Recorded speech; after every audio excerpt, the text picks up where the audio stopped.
നമസ്കാരം, ഭാരത് ലൈവിലേക്ക് സ്വാഗതം. നമസ്കാരം. നമസ്കാരം പ്രശാന്ത്. ED നമ്മൾ കഴിഞ്ഞ ദിവസം ചർച്ച ചെയ്തപോലെ തന്നെ ED അരങ്ങ് തകർക്കുകയാണ് അല്ലേ? അന്വേഷണം എവിടെ പോയി? കോഴിക്കോട് കോട്ടുള്ളിയിൽ അവിടുത്തെ ഡിവൈഎഫ്ഐയുടെ ജില്ലാ സെക്രട്ടറി, പിന്നെ ജില്ലാ പഞ്ചായത്തിൻ്റെ മെമ്പർ, അങ്ങനെ ED പോകാത്ത വഴികളൊന്നുമില്ല. DTPCയുടെ കോർഡിനേറ്റർ, പ്രൊമോഷൻ കോർഡിനേറ്റർ, അങ്ങനെ ഇവരെല്ലാം മന്ത്രി മുഹമ്മദ് റിയാസ് ടൂറിസം മന്ത്രിയായിരുന്നപ്പോൾ ടൂറിസം വകുപ്പിൻ്റെ വിവിധ ചുമതലകൾ വഹിച്ചിരുന്നവർ ഇപ്പോഴിവരെല്ലാം ബിസിനസ്സിലേക്ക് തിരിഞ്ഞിരിക്കുന്നു. സൊലാസ് എന്നുള്ളൊരു മാർബിൾ കമ്പനി അല്ലേ, ടൈല് കമ്പനി സൊലാസ്. അവർക്ക് പല ബിസിനസ്സുകൾ ഉണ്ടെന്നാണ് കേൾക്കുന്നത്. സൊലാസ് എന്നാണ് പേര്. എങ്ങനെയാണ് പേര് വന്നതെന്ന് വരെ ED അതിനെ തപ്പിക്കൊണ്ടിരിക്കുകയാണ്. എന്താണ് ഈ സൊലാസ്? അതിന്റെ എലാബറേഷൻ ബൃഹത് രൂപം എന്താണെന്നുള്ളത്. അപ്പോൾ ED മറ്റൊരു സൈഡിൽ കൂടി പിടിമുറുക്കി എന്നുള്ളതാണ് ഈ ഇന്നത്തെ വാർത്ത. കാരണം പിടിമുറുക്കിയത് മാത്രമല്ല, ഈ സൊലാസിന്റെ വിദേശ ബന്ധങ്ങളും ED അന്വേഷിക്കുന്ന ഇപ്പോൾ ഏറ്റവും പുതിയ വാർത്തകൾ എന്തൊക്കെയാണ്? അതായത് ഈ സൊലാസ് എന്ന് പറയുന്ന കമ്പനിക്ക് ഡയറക്ടർ ബോർഡുണ്ട്. ആ ഡയറക്ടർ ബോർഡിലെ ഒരു പ്രധാനപ്പെട്ട അംഗമാണ് ഈ നിഖിൽ മാത്രമല്ല, വേറെ പലരും അതിനകത്തുണ്ട്. ഈ ഡയറക്ടർ ബോർഡിലെ അംഗങ്ങളെല്ലാം തന്നെ നമ്മുടെ മന്ത്രിയായിരുന്ന ഇപ്പോഴത്തെ MLA നമ്മുടെ വീണ തായ്ക്കണ്ടിയുടെ ഭർത്താവ് ശ്രീ PA മുഹമ്മദ് റിയാസ് MLAയുടെ അടുത്ത സുഹൃത്തുക്കളാണ്. അപ്പോൾ ഇതിനെക്കുറിച്ച് ചോദിക്കുമ്പോൾ റിയാസ് പറയുന്നത് എന്താണെന്ന് വെച്ചാൽ, ഞങ്ങൾ കോളേജ് കാലം തൊട്ടേ ഒരുമിച്ച് പഠിച്ച് കളിച്ച് വളർന്നവരാണ്, ആ ബന്ധം ഇപ്പോഴും നിലനിൽക്കുന്നു, അവർ ബിസിനസ്സിലേക്ക് തിരിഞ്ഞു, ഞാൻ രാഷ്ട്രീയത്തിലേക്ക് തിരിഞ്ഞു എന്നേ ഉള്ളൂ എന്നൊക്കെയാണ് പറയുന്നത്. പക്ഷേ ഇവർ തമ്മിൽ ഉള്ള ബന്ധം വെറും ബിസിനസ്സോ രാഷ്ട്രീയമോ എന്നുള്ളതിനൊക്കെ അപ്പുറത്തേക്ക് ചില കൊടുക്കൽ വാങ്ങലുകൾ ഇതിനകത്തുണ്ടെന്ന് ED സംശയിക്കുന്നു. അതിന് കാരണം വീണയുടെ ഡയറിയിൽ നിന്ന് ഇവരുടെ പേരുകൾ കിട്ടുകയും അതിൻ്റെ അടിസ്ഥാനത്തിലാണ് ഈ 8 സ്ഥലത്ത് പരിശോധന. അപ്പോൾ ഈ വീണയുടെ ഡയറി ഉൾപ്പെടെയുള്ള കാര്യങ്ങൾ നമുക്കറിയാമല്ലോ. ഈ കേസ് വീണയെ വന്ന് ചോദ്യം ചെയ്തു, പിന്നെ വീട് പരിശോധിച്ചു, പിന്നെ ബാങ്കിൽ പോയി ലോക്കർ തുറന്ന് പരിശോധിച്ചു, അതിനുശേഷം വീണയെ ചോദ്യം ചെയ്യാൻ വിളിപ്പിച്ചു. അതൊക്കെ കഴിഞ്ഞ് അപ്പോൾ നമ്മളൊക്കെ എല്ലാവരും വാർത്ത ചെയ്തു, അറസ്റ്റ് ഉടൻ എന്ന് പറഞ്ഞ് എല്ലാവരും വാർത്തയൊക്കെ ചെയ്തു. പക്ഷേ അന്ന് നമ്മളൊരു വാർത്ത ചെയ്തിരുന്നു, അറസ്റ്റ് ഇപ്പോഴുണ്ടാകില്ല, എന്തായാലും ഈ രണ്ടാമത് ചോദ്യം ചെയ്യാൻ വിളിപ്പിക്കുമ്പോൾ അറസ്റ്റ് ഉണ്ടാകില്ല എന്ന് നമ്മൾ പറഞ്ഞിരുന്നു. ഇരിക്കട്ടെ, ഇവിടെ ഇപ്പോൾ ഈ ബന്ധമാണ് EDക്ക് കൃത്യമായിട്ട് അറിയേണ്ടത്. ഇതിനകത്ത് എന്തൊക്കെ നടന്നിരിക്കുന്നു. അപ്പോൾ ഈ തെളിവുകൾ ഈ EDയുടെ ഒരു രീതി അതാണ്. അവരാദ്യം തെളിവുകളെല്ലാം ശേഖരിച്ചിട്ടാണ് അവർ ചോദ്യം ചെയ്യാൻ വിളിപ്പിക്കുന്നത്. അപ്പോൾ വീണയുടെ ഡയറിയിൽ നിന്ന് കിട്ടിയ തെളിവുകൾ, ഈ പേരുകൾ, അതിനെ ചുറ്റിപ്പറ്റിയുള്ള അന്വേഷണം, അതിങ്ങനെ മുറുകി വന്നപ്പോൾ ഇവരും റിയാസുമായിട്ട് ഈ പറയുന്ന തരത്തിലുള്ള സൗഹൃദവും കോളേജ് കാലത്തെ വിദ്യാഭ്യാസ കാലത്തുള്ള ബന്ധവും ഒന്നുമല്ല, അതിനപ്പുറത്തേക്ക് ചില ഇടപാടുകൾ ഇതിനകത്തുണ്ട് എന്ന് EDക്ക് ബോധ്യപ്പെട്ടിരിക്കുന്നു. അതാണ് ED അങ്ങനെ ഒരു നീക്കത്തിലേക്ക് പോയത്.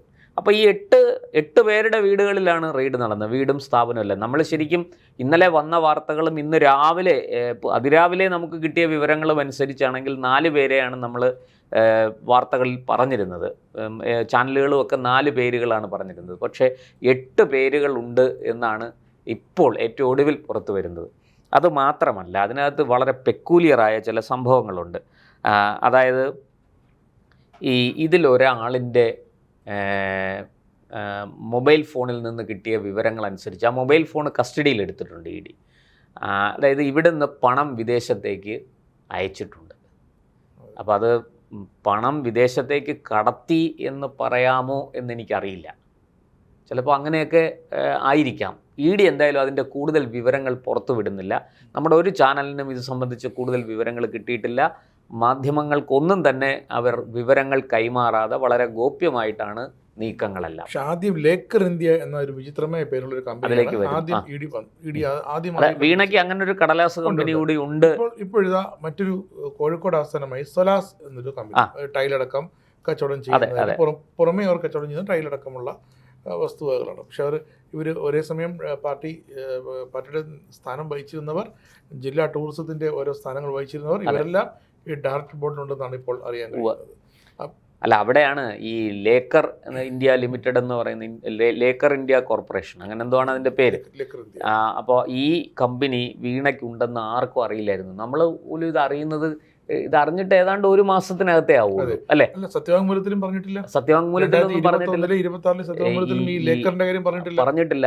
പക്ഷേ ഈ ലേക്കർ നേരത്തെ തന്നെ ഉള്ള കമ്പനിയാണെന്നും എക്സാലോജിക്കിനോടൊപ്പം തന്നെ ഉണ്ടായിരുന്ന ഒരു കമ്പനി, സഹോദര സ്ഥാപനം എന്നുള്ള രീതിക്കാണ് ED അതിനെ കരുതുന്നത്.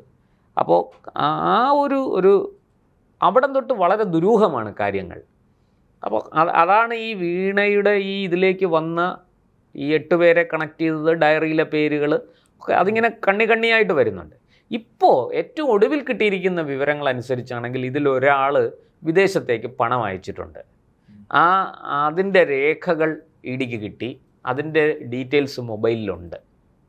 അപ്പോൾ ഇനി മൊബൈൽ ഉപയോഗിച്ചാണോ ഈ ഇൻ്റർനെറ്റ് ബാങ്കിങ് നടത്തിയിരിക്കുന്നതെന്ന് നമുക്കറിയില്ല.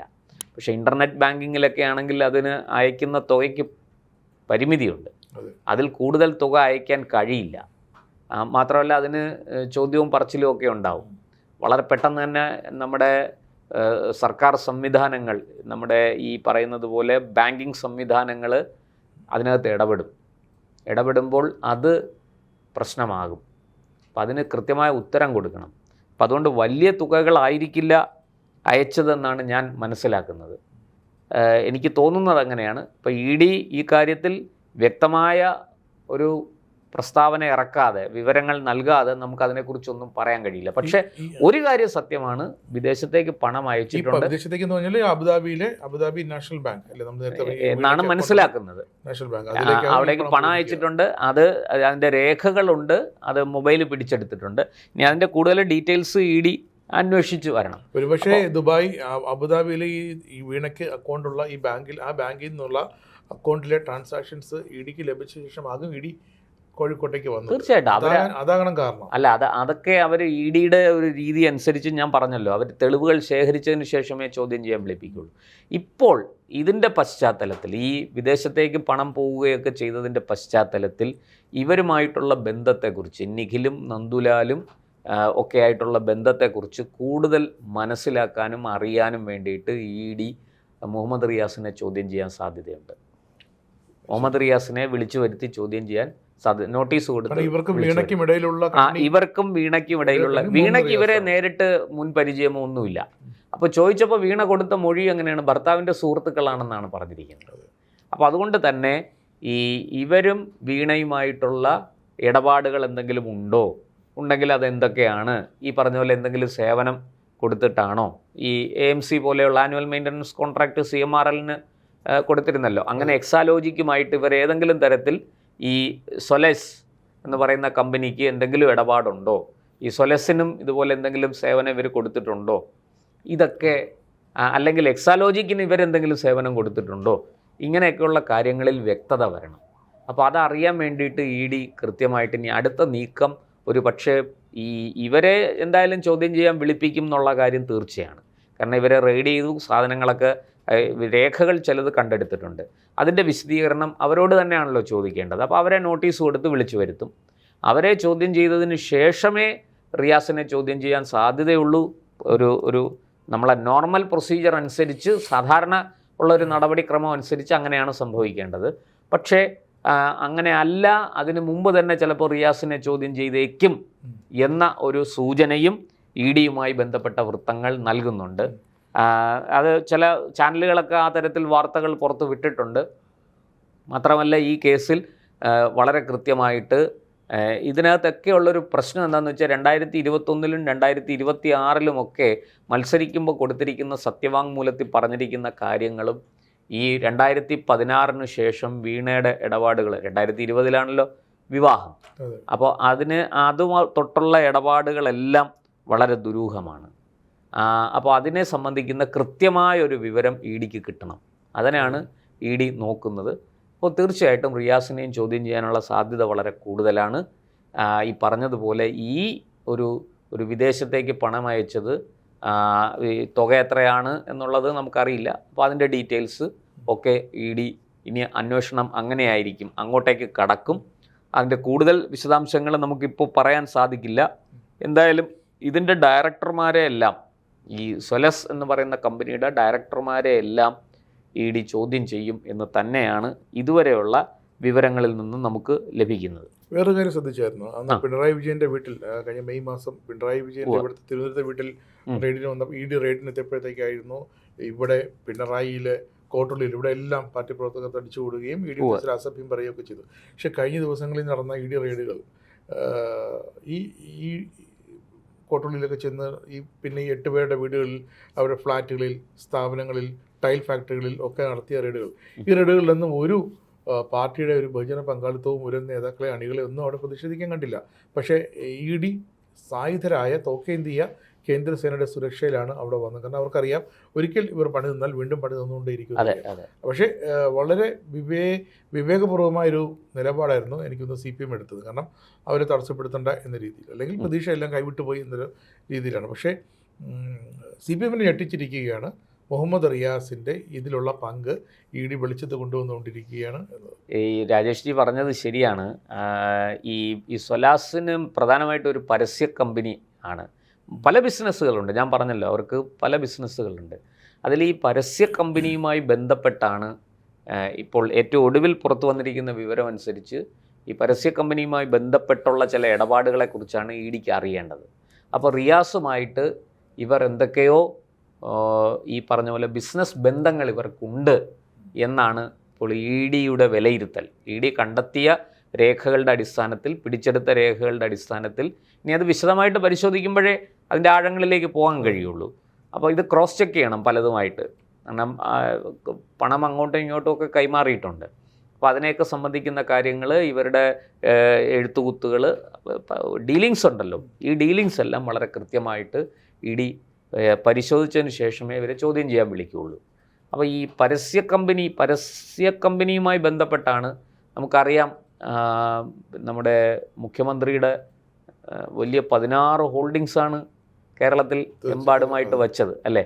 അപ്പോൾ ഇതൊക്കെ PR വർക്കുകൾക്ക് ഒരുപാട് ഈ പരസ്യ കമ്പനികളും, അത് മാത്രമല്ല ടൂറിസം വകുപ്പിന്റെ എല്ലാ PR-ഉം ചെയ്ത ചില പ്രത്യേക കമ്പനികളുണ്ടായിരുന്നു കഴിഞ്ഞ 5 വർഷം. അതെ, ടൂറിസം വകുപ്പിന്റെ.